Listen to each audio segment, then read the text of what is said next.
नमस्कार दोस्तों, कर्नाटक के विधानसभा चुनाव से इस वक्त की बेहद बड़ी खबर आ रही है, जहां पर आपको बता दें कि कर्नाटक में कांग्रेस के खिलाफ विज्ञापन पर बुरी फंसी भाजपा और अब चुनाव आयोग ने पूछ लिया है सवाल। जी हां दोस्तों, क्या पूरी खबर आपको जरूर बताएंगे, लेकिन उससे पहले अगर आपको भी ऐसा लगता है कि कर्नाटक में बदलने वाली है सरकार तो वीडियो को लाइक करके कमेंट में लिखिए जय हिंद। दरअसल दोस्तों आपको बता दें कि चुनाव आयोग ने राज्य बीजेपी से कहा है कि अगर यह आरोप लगाते हुए विज्ञापन दिया गया तो उनकी सच्चाई भी जनता के सामने आनी चाहिए। जी हां दोस्तों, कर्नाटक विधानसभा चुनाव में बीजेपी ने कांग्रेस पर आरोप लगाते हुए सोमवार को एक विज्ञापन दिया था और इस विज्ञापन को लेकर केंद्रीय चुनाव आयोग ने कर्नाटक बीजेपी अध्यक्ष नलिन कुमार कटील से जवाब मांगा है। बीजेपी ने कांग्रेस पर आरोप लगाते हुए सोमवार को एक अंग्रेजी अखबार में विज्ञापन दिया है कि चुनाव आयोग ने कटील से पूछा है कि इस ऐड का आधार क्या है।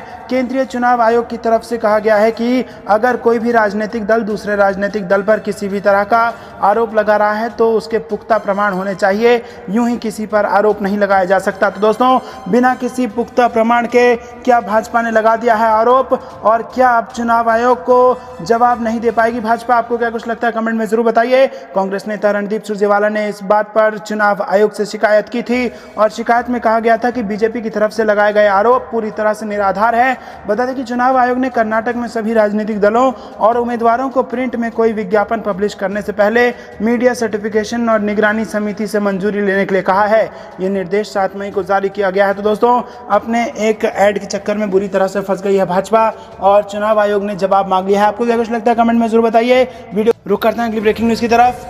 राहुल गांधी ने बेंगलुरु में बस से की यात्रा, महिलाओं और कॉलेज छात्रों से की बातचीत। जी हां दोस्तों, आपको बता दें कि कर्नाटक में 10 मई को होने वाले चुनाव से पहले कांग्रेस नेता राहुल गांधी ने सोमवार को यहां कॉलेज के छात्रों और कामकाजी महिलाओं से बातचीत की। पार्टी के पूर्व अध्यक्ष राहुल गांधी कनिंघम रोड पर स्थित कैफे कॉफी डे पर रुके और वहां पर उन्होंने कॉफी पी। बेंगलुरु महानगर परिवहन निगम बस स्टॉप के समीप उन्होंने कॉलेज के छात्रों और कामकाजी महिलाओं से बात की और पार्टी नेताओं ने बताया कि इसके बाद उन्होंने बीएमटीसी बस से यात्रा की और कर्नाटक के लिए उनके विचार समझने के इरादे से महिला यात्रियों से बातचीत की। तो दोस्तों, यहां पर चुनाव प्रचार के अंतिम दिन जबरदस्त जोश में दिखे कांग्रेस के तमाम नेता और राहुल गांधी, प्रियंका गांधी भी। रुक करते हैं अगली ब्रेकिंग न्यूज की तरफ। पश्चिम बंगाल में बैन हुई the Kerala story, CM Mamata Banerjee ने लिया एक्शन। जी हां दोस्तों, बॉलीवुड एक्ट्रेस आदाश शर्मा की फिल्म द केरला स्टोरी को लेकर विवाद रुकने का नाम नहीं ले रहा है। एक तरफ बॉलीवुड के मशहूर प्रोड्यूसर विपुल अमृतलाल शाह की फिल्म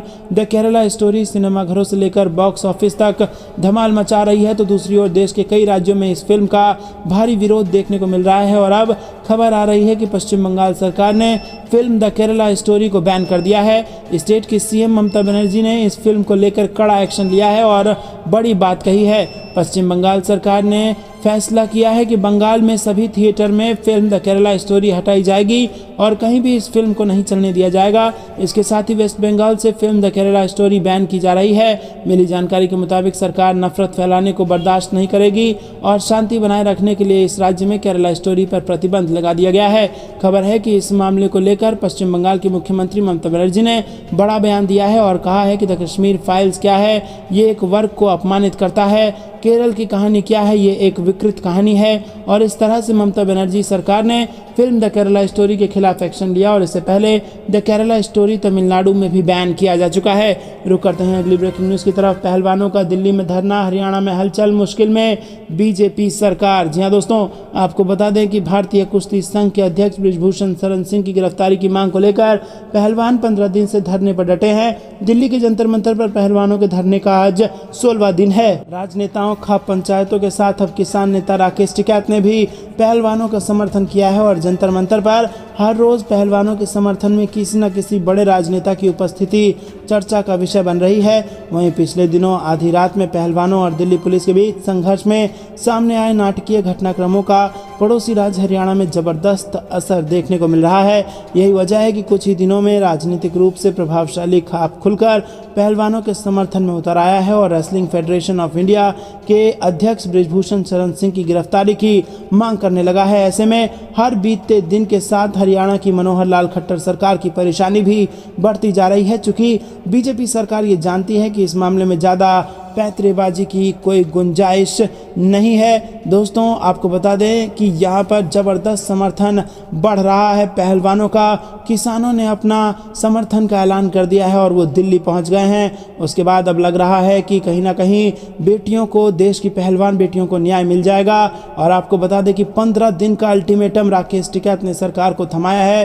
15 दिन में गिरफ्तारी की मांग की है। रुक करते हैं अगली ब्रेकिंग न्यूज़ की तरफ।